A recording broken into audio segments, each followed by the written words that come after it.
Well, thank you so much. It's a pleasure to be here and to share this stage with such an interesting and inspiring group of people.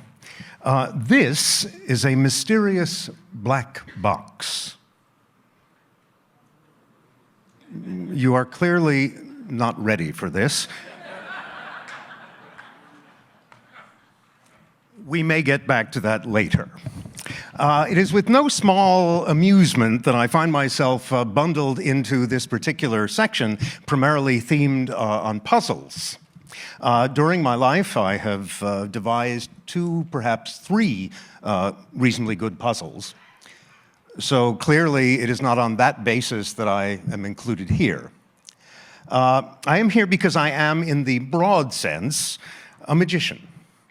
And in modern times, the distinction between puzzles and magic has become blurred.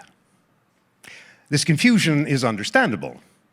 After all, both disciplines would seem to have the same starting point for their explorations: mystery. And mystery is a perfect topic for EG. As Robert Oppenheimer observed in 1954, both the man of science and the man of art live always at the edge of mystery. But there are different types of mystery. Some mysteries are meant to be solved. Some mysteries are meant to be savored.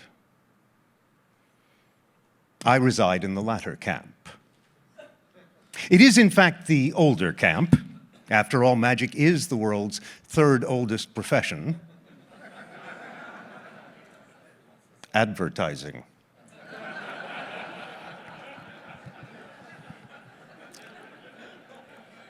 Despite these deep roots that span tens of millennia, the magicians of the 20th century were able to accomplish something quite extraordinary over the space of less than 100 years. They managed to take something that is inherently profound and render it trivial. I believe, I imagine, that there is something left to reclaim. Over the past 5 decades or so, I've tried very, very hard to come up with a succinct yet functional definition for theatrical magic. Here's the closest I have managed to come up with. Magic is the aesthetic exploration of mystery. There's that word again. Sadly, in recent times, the word mystery in the English language has become corrupted, distorted. Frankly, I wish we had a better way to express that idea, a better word to play off of. Something perhaps in between the Japanese fushigi and the Spanish duende. An approach to mystery that might be along the lines of what Goethe said in trying to describe Paganini back in 1930. A mysterious power which everyone senses and no philosopher explains. I suppose we can try to introduce new forms of nomenclature, but quite frankly, I'm pessimistic that that would work. So the solution seems to be to rethink one's own approach to mystery and attempt to teach by example. You see, magic is victimized by its secrecy. Bear in mind, magic is hardly unique in that regard. As George Bernard Shaw once put it, every profession is a conspiracy against the laity. Doctors have secrets. Lawyers have secrets. Tap dancers have secrets. Professional wrestlers have really good secrets. But only magicians wear their secrecy on their sleeves, pushing the existence of those secrets so far to the front that they cannot be ignored. And what this does in turn is it damages the interface between the magician and the audience. The viewers are led, incorrectly but inevitably, to a false definition of what constitutes good magic. And that definition is simply that it worked. If the hat is shown convincingly empty, and there are no awkward movements, no flashes of hidden mirrors or dark cloths, and then a rabbit is taken out of the hat, well, this is judged as being good magic. But this is the equivalent of getting the notes in the right order. That's not what makes good music. It's the start of making good music. So, how shall we go about making good mystery? I think there are a couple of different approaches to this idea. And if you'll move the crib sheet to the next page, I will continue. I could do this extemporaneously, but I put so much work into writing this. I'll offer two approaches today regarding the way in which we can perhaps try to restore some profundity to mystery.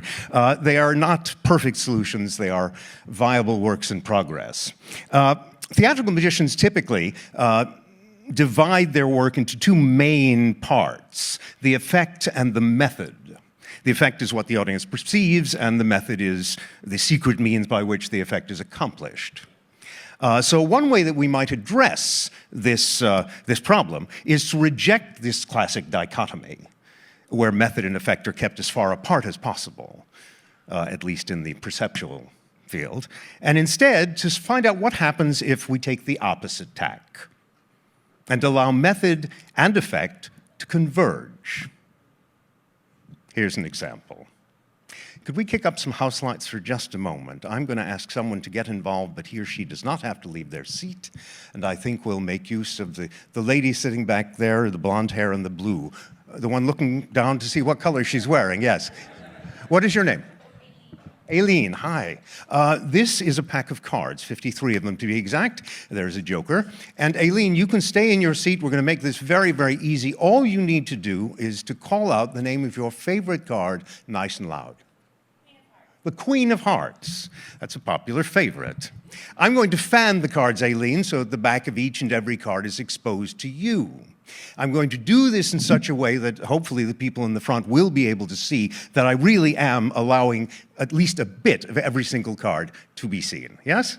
You tell me whether I begin from on your left or on your right. The choice is yours. From your right. I'll start moving my finger along from the right. Whenever you like, you call out stop. Stop. Exactly there?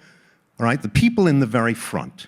You can see that my finger is on the exact corner of the exact card the young lady stopped me on. I have not moved over even a single card, correct? Yes, at this point I used to say, this isn't TV, you can answer out loud. But that was the old new vaudeville. Let me tweeze this card very slowly. It really is still the same one, yes? It's important we establish that because, Aileen, a moment ago, you named a card. You said stop wherever you wanted. It could have been over here, down here, back here. Instead, you chose to stop me here, just a little left of center, much like many members of this audience. A moment before that, you named a card. The card you named was the Queen of Hearts, which is precisely where you stopped me.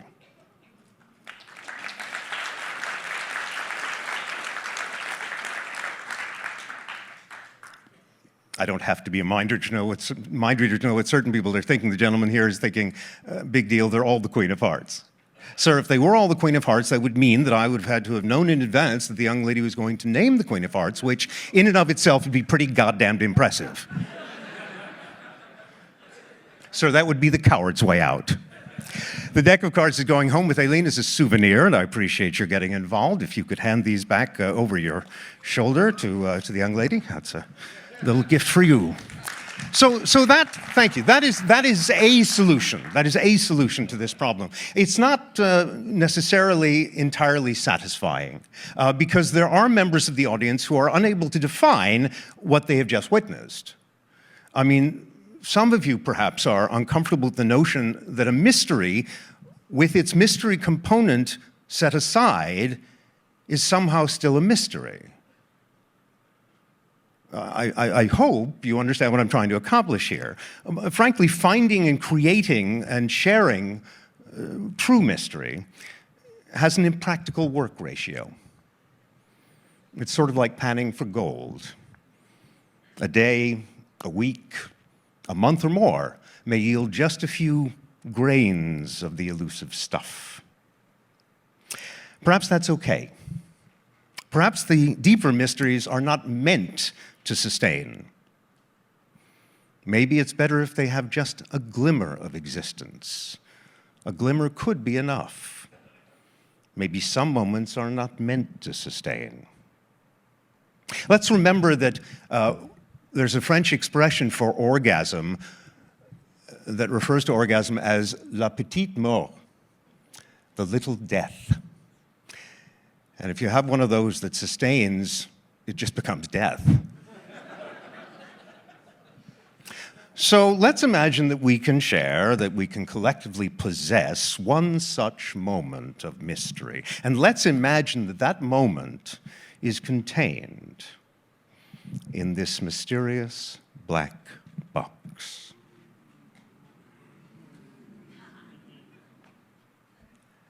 I'd like to get two people to join me on the stage for just a moment. The gentleman with the creative facial hair in the front row. What is your name, sir? Eric, if you can make your way onto the stage, careful of the equipment, but do make your way up here. They'll give you a nice round of applause. It's almost Pavlovian. Thank you so much. We'll get someone to join you from a little further back where they thought it was safe. How about the lady right there who's got her hands folded together? What is your name?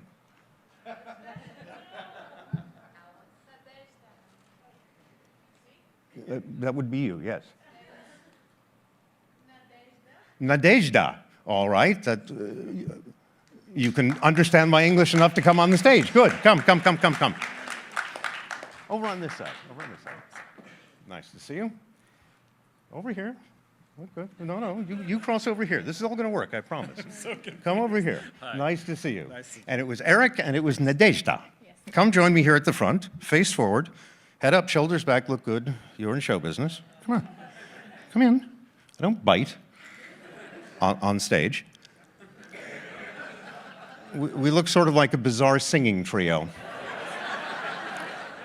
Maybe a little punk for this room, but it'll suffice. Inside the mysterious black box, there is something rather creepy. I'll show you. It's a book. Specifically, it is a book by H.P. Lovecraft. By definition, that makes it creepy. Are you familiar with the work of Lovecraft? H.P. Lovecraft was an American author from about 100 years ago, and essentially he was a creep. Hence, what he wrote was creepy. We're going to make use of that. You hold on to that for a moment. The box is going to be held by you. It's very important, Eric, that you hold it in both hands, keep it level, and no matter what happens, do not drop the box. If you feel something moving, do not drop the box. If there's a change of temperature or any other condition, do not drop the box. Keep it level, keep it there. Fair enough? All right. Have you ever read any Lovecraft? I know it, I don't have to read it. Well, you will in a moment, but Lovecraft wrote rather amazing, fantastic stories about strange things. This particular collection is called The Doom That Came to Sarnath and Other Stories. That's just such a Lovecraftian title. You just tell me stop. Okay, at some point in the book is preferable. Tell you what. Okay, say stop when you like. Okay, stop. Okay. Thank you. Can you see the page number in the light?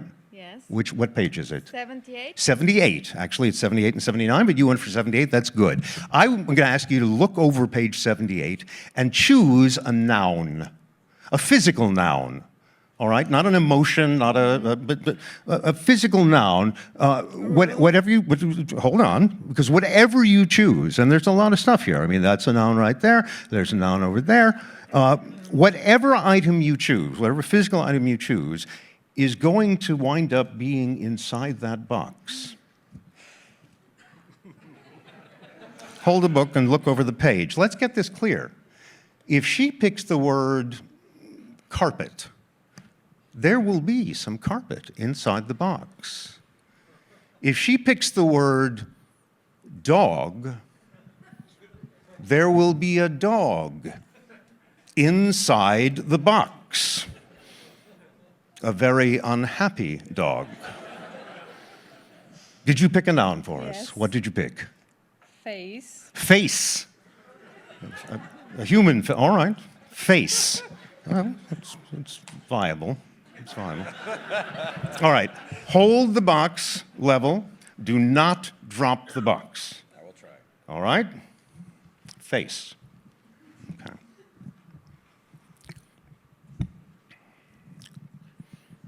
Face. I didn't meet you before the show and tell you to say face.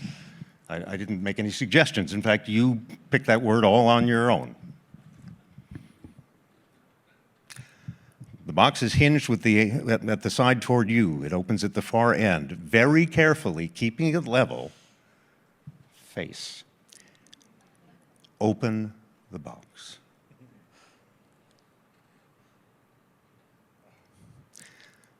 Ladies and gentlemen, it is 2014.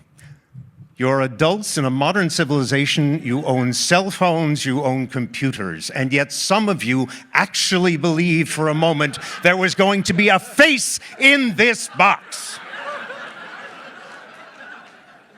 My work is done here.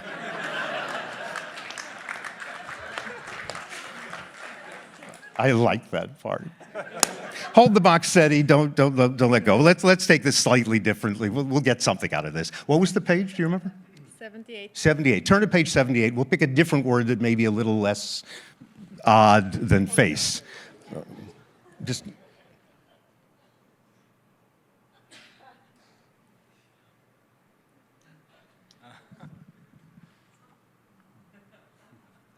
Hang on. That's 76. That's 79. Open the box.